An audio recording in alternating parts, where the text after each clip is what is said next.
నమస్కారం. నా పేరు వరహాల కృష్ణారావు, ఆదివాసీ సేన రాష్ట్ర ప్రధాన కార్యదర్శి, అలాగే ఆదివాసీ గిరిజన చైతన్య వేదిక గౌరవ అధ్యక్షులుగా పనిచేస్తున్నాను.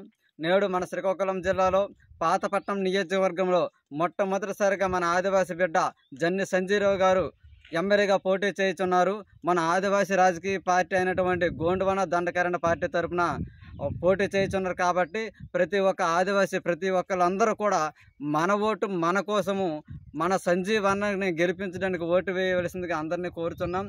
ఈ నిర్ణయము ఎందుకు తీసుకోవలసి వచ్చిందంటే, ఈ కుల రాజకీయాలు చేస్తున్న రాజకీయ పార్టీలు ఏవైతే ఉన్నాయో, ఈ తెలుగుదేశం కానీ, వైఎస్ఆర్సీపీ పార్టీ కానీ, ఇతర గిరిజనేతర పార్టీలన్నీ కూడా ఈ యొక్క ఆదివాసీ రిజర్వేషన్ ఏదైతే ఉందో వాళ్ళ ఓట్ల కోసం, సీట్ల కోసం ఈ రిజర్వేషన్ అమ్మే ప్రయత్నము కొనసాగుతూ ఉంది.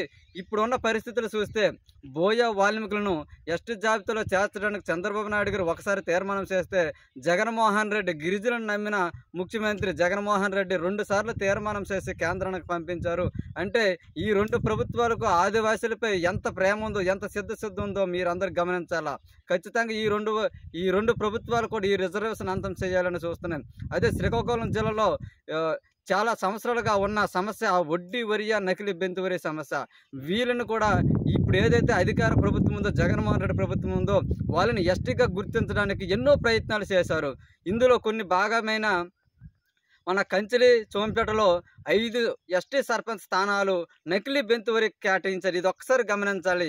ఎందుకు వాళ్ళని ఎస్టీగా గుర్తిస్తున్నారు మీరందరూ కూడా గమనించాలి. వాళ్ళని జేసీ శర్మ కమిషన్ వేసి నేటికి ఆ కమిషన్ కూడా బహిర్గతం చేయకుండా శ్యామలాందన కమిషన్ వేశారు. ఆ నివేదిక కూడా బహిర్గతం చేయడం లేదు. ఇందులో ఏదో దాగా ఉంది.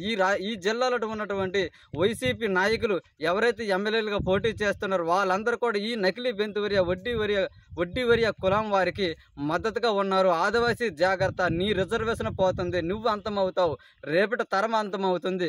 ఖచ్చితంగా మన పాతపట్నంలో ఈరోజు మన ఆదివాసీ నిలబడ్డాడు ఎమ్మెల్యేగా. కాబట్టి ప్రతి ఒక్కరు కూడా నియోజకవర్గంలో ఉండే అన్ని మండలాల గిరిజన ప్రజలు, ఉద్యోగులు అందరూ కూడా ఈ మన జన్ని సంజీవిని ఓటు వేసి గెలిపించి మన సత్తా ఏంటో చూపించవలసిన సమయం. కాబట్టి మీరందరూ మంచి నిర్ణయం తీసుకోవాలని కోరుతున్నాను. మన ఓటు మన కోసం, మన భావితరాల కోసం.